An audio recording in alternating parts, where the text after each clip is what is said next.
बिस्मिल्लाहिर्रहमानिर्रहीम। अस्सलाम वालेकुम स्टूडेंट्स, कैसे हैं आप सब? ठीक हैं? चलें जी, आज हम स्टार्ट करते हैं यूनिट नंबर 3 की एक्सरसाइज 3.2। 3.1 जो है होप्स हो कि आप लोगों ने उसकी प्रैक्टिस कर ली होगी। ठीक है, अब 3.2 को स्टार्ट करते हैं। ठीक है, तो इसमें कुछ डेफिनेशंस हैं जो इससे पहले दी हुई हैं हमें, जिस तरह से कि यूनिट मैट्रिक्स की है, रो की है, कॉलम की, नल की। ठीक है, उनको आपने अच्छी तरह से कर लेना है। ठीक है, मैं इन क्वेश्चंस के अंदर ही उनको बताऊंगा आपको। ठीक है, उसके बाद स्क्वायर क्या होता है, स्क्वायर मैट्रिक्स क्या होता है, रेक्टेंगुलर मैट्रिक्स क्या होता है, डायगोनल, स्केलर, इन सब की डेफिनेशन जहाँ पे आपकी मैं क्लियर करवाता हूँ। ठीक है, कॉन्सेप्ट क्लियर करवाता हूँ। अच्छा जी, क्वेश्चन नंबर 1 में आ जाएंगे हम। ठीक है, तो क्वेश्चन नंबर 1 में हम देखें, ये ए है। तो ऐसा मैट्रिक्स जिसमें जस्ट एक ही रो हो, क्या हो, जस्ट एक ही रो हो, उसको हम क्या बोलते हैं, रो मैट्रिक्स। ऐसा मैट्रिक्स जिसके अंदर जस्ट क्या हो, जस्ट एक रो हो। ठीक है, तो आप देखें इसके अंदर क्या है, जस्ट वन रो है, एक ही रो है इसके अंदर, तो इसको हम क्या बोलेंगे, रो मैट्रिक्स। ठीक है, बस ये नाम बताना है आपने, ये कौन सी मैट्रिक्स है। तो ये क्या आ जाएगी, रो मैट्रिक्स हमारे पास। ठीक है, इसके बाद हमारे पास बी है, ऐसी मैट्रिक्स जिसके एलिमेंट्स जो हैं वो जीरो हों, सारे। तो इसमें एक ही एलिमेंट है तो वो क्या है, जीरो। इसका मतलब सारे ही हो गए वो। ठीक है, तो इसको हम क्या बोलेंगे, नल मैट्रिक्स। क्या बोलेंगे इसको, नल मैट्रिक्स। तो बी क्या है हमारे पास, नल मैट्रिक्स। ठीक है, ये हमारे पास आ गई नल मैट्रिक्स।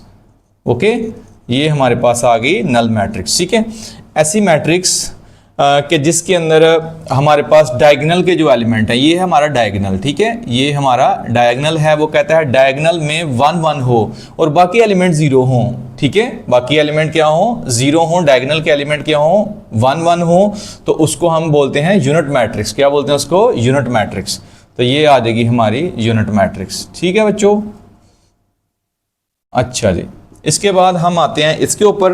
तो अभी मैंने यहां भी बताया आपको, नल मैट्रिक्स सारी एंट्रीज क्या हैं, जीरो। तो क्या होगा, शाबाश, नल मैट्रिक्स क्या होगा, ये भी मैट्रिक्स हमारा क्या है, नल। तो मैं जस्ट नल लिख लेता हूं, मैट्रिक्स साथ आप लिख लीजिएगा। ठीक है, ई है, तो ई में जिस तरह से ये था हमारे पास, एक ही रो हो अगर किसी मैट्रिक्स के अंदर तो वो कहती है रो मैट्रिक्स। अगर एक ही कॉलम हो तो उसको हम क्या बोलते हैं, कॉलम मैट्रिक्स। तो ये हमारी कौन सी होगी, कॉलम मैट्रिक्स। तो मैं इसका ये लिखता हूं। ठीक है, और यहां पे देखें आप तो सेम रोज, तो रो से कंसर्न नहीं है, हमने देखना है अगर हमें एक कॉलम नजर आ जाए मैट्रिक्स तो फौरन कह देना आपने ये क्या है, हमारी कॉलम मैट्रिक्स। ये भी हमारी कौन सी है, कॉलम मैट्रिक्स। ओके बच्चों, क्वेश्चन नंबर 2 में भी हमने आइडेंटिफाई करना है row matrix, column, square, rectangle. अब ये दो न्यू आ गई हैं आपके लिए। ठीक है, तो इनको भी देख लेते हैं। ठीक है, अब देखिए आप, सबसे पहले ये ए वाले को देखते हैं। तो इसमें जस्ट एक कॉलम है, तो इसका मतलब क्या है, ये कॉलम मैट्रिक्स है। इसको हम लिख लेते हैं कॉलम मैट्रिक्स, ये हमारी है कॉलम मैट्रिक्स। ठीक है, तो कॉलम आपने मैट्रिक्स लिख लेना साथ। ठीक है, ठीक है जी, ये कौन सी है, कॉलम मैट्रिक्स। उसके बाद ये कौन सी है, इसमें रोज और देखें कॉलम वाला कोई कॉन्सेप्ट नहीं है। ठीक है, तो ये न्यू एक मैट्रिक्स आ गई है, ऐसी मैट्रिक्स जिसके अंदर हमारी रोज, कितनी रोज हैं, नंबर 1 नंबर 2 रोज हैं, और 2 ही इसमें क्या है, कॉलम्स। ठीक है, C1 एंड C2। तो ऐसी मैट्रिक्स जिसमें नंबर ऑफ रोज और नंबर ऑफ कॉलम इक्वल हो या उसका ऑर्डर सेम हो। ठीक है, तो उसको हम क्या बोलते हैं, स्क्वायर मैट्रिक्स। तो ये कौन सी मैट्रिक्स है, स्क्वायर मैट्रिक्स। कैसे पता चला, क्योंकि इसके अंदर 2 रोज हैं और 2 ही कॉलम हैं। जितनी रोज होंगी उतने ही कॉलम होंगे, तो वो कौन सा होगा, स्क्वायर मैट्रिक्स होगा हमारा। तो बी वाला क्या है हमारे पास, जी स्क्वायर में आता है। ठीक है, अब एक ऐसा मैट्रिक्स जो इसके अपोजिट है। ठीक है, ऐसा मैट्रिक्स जिसके अंदर हमारे पास रोज, पहले चेक कर लेते हैं, हमारे पास हैं 2 रोज, R1 एंड R2, कॉलम्स में C1 C2, ये हमारा C2 and this is a C3। तो इसमें 2 रोज हैं, 3 कॉलम्स हैं। ठीक है, ऐसा मैट्रिक्स जिसमें नंबर ऑफ रोज ना इक्वल हो नंबर ऑफ कॉलम के। ठीक है, तो 2 रोज हैं और 2 और 3 इक्वल नहीं होते, इसका मतलब ये कौन सा मैट्रिक्स है, rectangular matrix. A matrix which has not equal number of rows and columns is called a rectangular matrix। इसकी डेफिनेशन है। ठीक है, तो रेक्टेंगुलर ये कौन सा आ जाएगा जी, रेक्टेंगुलर। ठीक है, रेक्टेंगुलर मैट्रिक्स आ जाएगा हमारे पास। ओके डन, नेक्स्ट मूव करते हैं डी के ऊपर। इसमें देखें तो rows, row number 1, row number 2, 1 row and 2 row, column हमारे पास है C1 C2, column rows equal है, मीन्स के ये स्क्वायर है। फिर ये लें जी, ये आ गई स्क्वायर। अब इसमें देखिए आप, हमारे पास रोज कितनी है, 1 2 3, R1 R2 एंड R3। हमारे पास कॉलम है C1 C2, रोज और कॉलम इक्वल नहीं है, तो इसका मतलब है कौन सी है, अभी लिखा हमने रेक्टेंगुलर मैट्रिक्स। तो रेक्टेंगुलर मैट्रिक्स कौन सा होता है, जिसमें number of rows is not equal to number of columns, is called a rectangular matrix. ठीक है, अब देखें सिंपल सी फिर हमें नजर आ गई है, सबसे पहला क्वेश्चन था उधर ए और यहाँ पे एफ है हमारा, तो ये क्या है हमारे पास रो मैट्रिक्स, क्या है हमारे पास रो मैट्रिक्स। ठीक है, अब देखें यहाँ पे रोज देखें सबसे पहले 1 2 3 R1 R2 and R3, column देखें 1 2 3, तो C1 C2 और C3, 3 रोज हैं 3 कॉलम है, इसका मतलब number of rows equal to number of column, तो विच मींस कि ये हमारे पास है स्क्वायर मैट्रिक्स। कौन सा मैट्रिक्स है, स्क्वायर मैट्रिक्स। ठीक है, अब इस पे आ जाए, इस पे तो इसमें देखें आप 1 2 एंड 3, इसमें आ गई रो 1 रो 2 एंड रो 3, कॉलम कितने हैं C1 C2, अब देखें रोज 3 हैं कॉलम 2 है, नॉट इक्वल, तो कौन सी है, रेक्टेंगुलर मैट्रिक्स।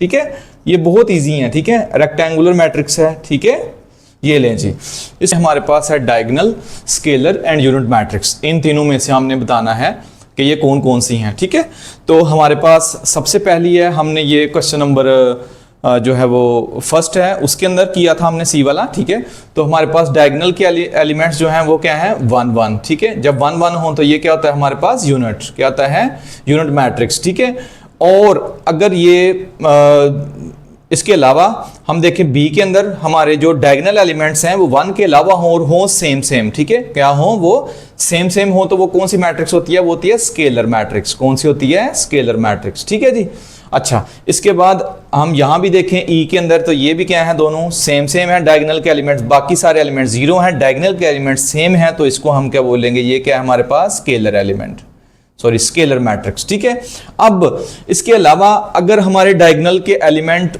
मौजूद हों बस, ठीक है, और उसके अलावा बाकी एलिमेंट क्या हों, 0 हों। ठीक है, तो एक कंडीशन ये है इसके लिए, और दूसरी कंडीशन ये है जो यहां लिखी हुई है कि अगर डायगोनल एलिमेंट्स में से एक नॉन जीरो हो, बस बाकी सारे 0 हों, डायगोनल एलिमेंट के अंदर जस्ट एक नॉन जीरो हो, फिर भी ये कंडीशन हमारी होल्ड कर जाती है कि ये हमारे पास क्या होती है, इसको हम क्या बोलते हैं, डायगोनल मैट्रिक्स। क्या बोलते हैं इसको, डायगोनल मैट्रिक्स। ठीक है जी, समझ आ गई आपको।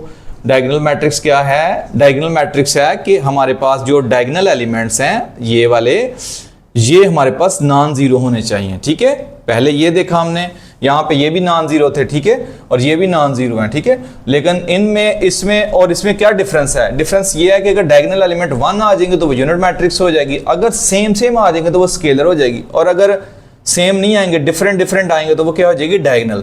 यहाँ पे 7, अगर इधर भी 7 होता तो ये डायगोनल नहीं होता, बल्कि क्या होता है, स्केलर होता। ठीक है, तो ये चीज है। यहाँ पे देखें सेम एलिमेंट से ये भी क्या है, स्केलर। अब डायगोनल के लिए एक और कंडीशन है कि अगर डायगोनल के एलिमेंट जो है वो क्या कहते हैं, एक नॉन जीरो आ जाए और एक क्या आ जाए, नॉन जीरो आ जाए, और दूसरा बेशक 0 हो। ठीक है, तो उसके लिए भी हम उसको क्या कहते हैं, डायगोनल। और इसके अलावा भी आप इसको याद रख सकते हैं कि डायगोनल एलिमेंट्स जो है हमारे पास वो सेम ना हो। तो आप देखो यहाँ 3 है और यहाँ क्या है 0, तो डायगोनल एलिमेंट सेम नहीं है, इसका मतलब है क्या है, ये हमारे पास ये डायगोनल मैट्रिक्स है। ठीक है, तो अब हम स्टूडेंट्स क्वेश्चन नंबर 1 2 3 को कंप्लीट करने के बाद मूव करते हैं क्वेश्चन नंबर 4 की तरफ।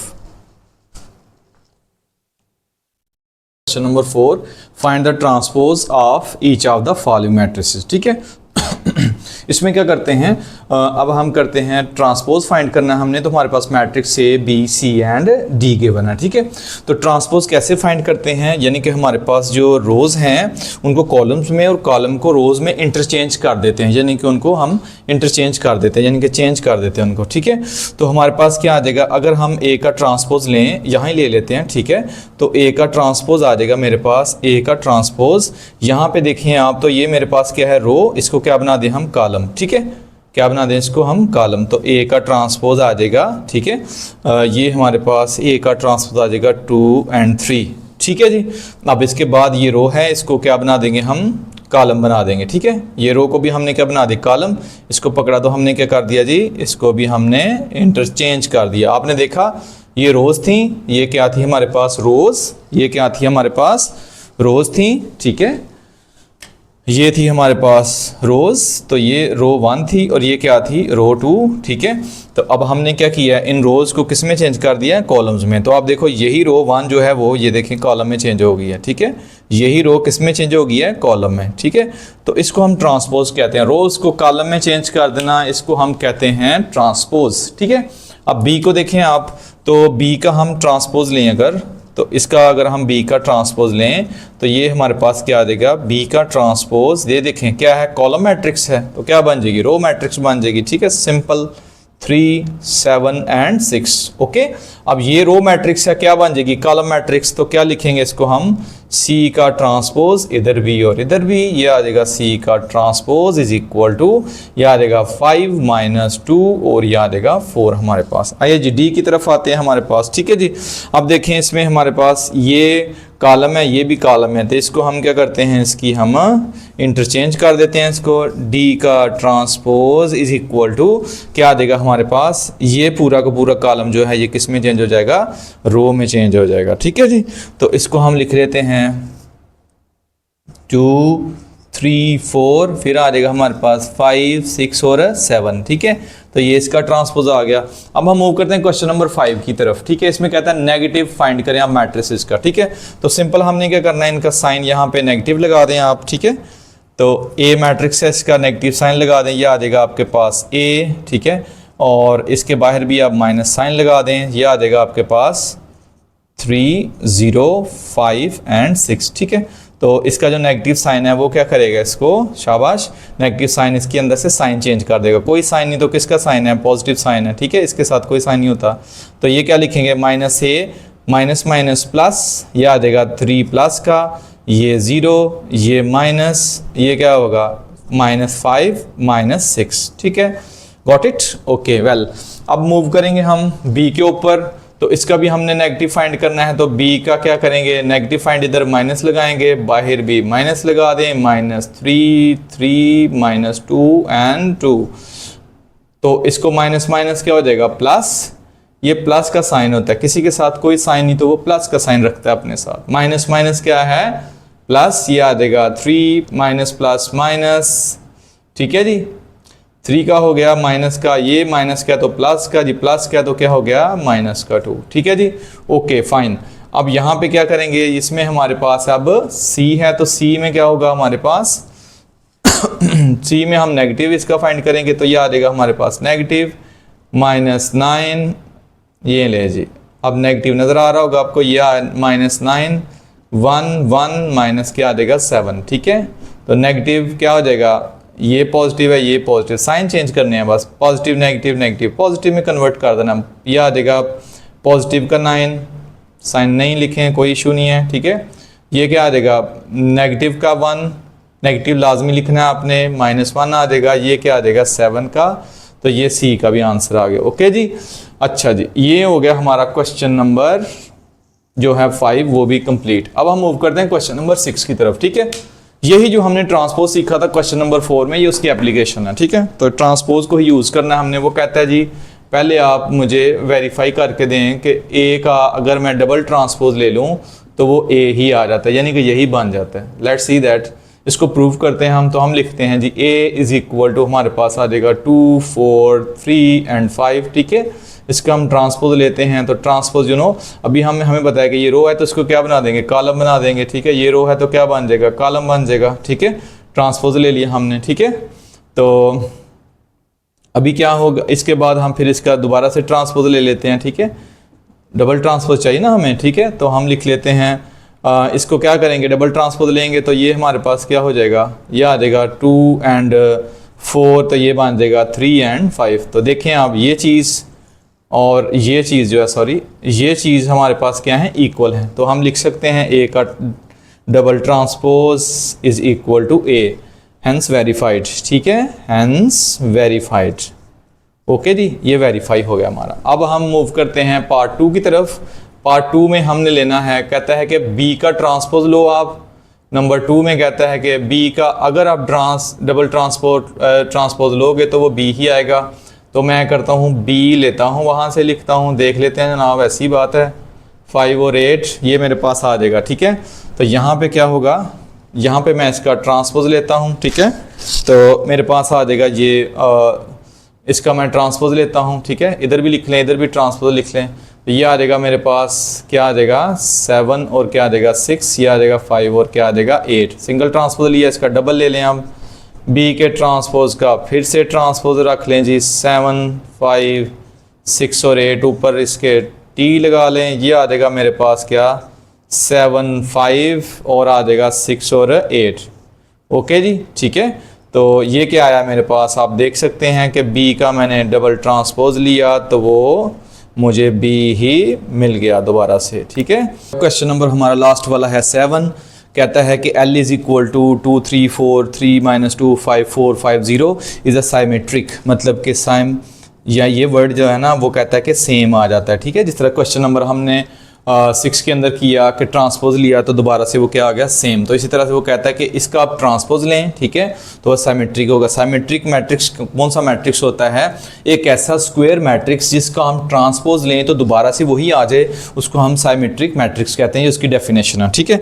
तो चलें जी इसको स्टार्ट करते हैं। हम एल के ऊपर हम टी लगाते हैं ट्रांसपोज के लिए, इसके ऊपर भी हम लिख लेते हैं 2 3 4, ये लिख लेते हैं हम 3 - 2 5 और यहाँ आ जाएगा हमारे पास 4 5 एंड 0। इसका हम ले लेते हैं जनाब ट्रांसपोज। तो ट्रांसपोज में क्या करते हैं, हम रोज़ को कॉलम बना देते हैं। फर्स्ट रो हमारे पास ये है, इसका कॉलम बना दें 2 3 एंड 4। सेकंड रो ये है, इसका भी कॉलम बना दें 3 - 2 एंड 5। यह आ जाएगा थर्ड रो है, इसका कॉलम बना दें 4 5 एंड 6, ठीक है। 4 5 एंड 0 है, यहाँ पे 6 नहीं है 0 है ये, ठीक है।